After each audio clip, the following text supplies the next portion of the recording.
বড় বড় হোটেল রেস্টুরেন্টে কিভাবে এত মজার চা তৈরি করে আমি আজকে দেখাবো একটু ভিন্ন স্বাদের মশলা চা বা মশলা চা।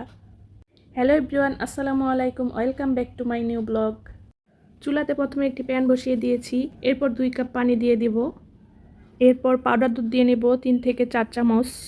আপনারা চাইলে লিকুইড দুধ ইউজ করতে পারেন, কিন্তু পাউডার দুধ দিয়ে এই চাটা খুব টেস্ট হয়। এরপর দুধটা ভালো করে নেড়েচেড়ে মিক্সড করে দিব। এইখানে দারচিনি, এলাচ আর তেজপাতা দিয়ে দিয়েছি ফ্লেভারের জন্য। আর ছুরিটা আগুনে কেন দিয়েছি সেটাও একটু পরে দেখতে পাবেন। আর এদিকে কয়েকটা এনার্জি বিস্কিট নিয়ে পানিতে গুলিয়ে আমি দুধটাতে দিয়ে দেব। আপনারা চাইলে হরলিক্সটাও ইউজ করতে পারেন। একটা চামচের সাহায্যে আমি বিস্কিটটা মিশিয়ে নিয়েছি, এটা দুধে দিয়ে দিব। এরপর একটু ভালো করে নেড়েচেড়ে মিক্সড করে দিব। যে ছুরিটা আগুনে দিয়েছিলাম সেটা দিয়ে এখন ক্যারামেল করে দিব।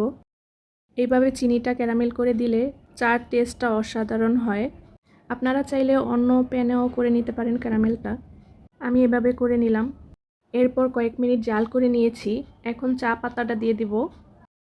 এখানে আমি 2 চামচ চা পাতা দিয়ে দিয়েছি, আপনারা আপনাদের পরিমাণ মতো দিয়ে দিবেন।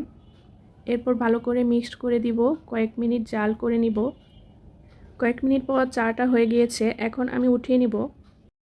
আপনারা চাইলেও এভাবে ট্রাই করতে পারেন। উঠিয়ে আমার ছেলেকে আমি খেতে দিয়েছি, খেয়ে বলল আম্মু অসাধারণ হয়েছে।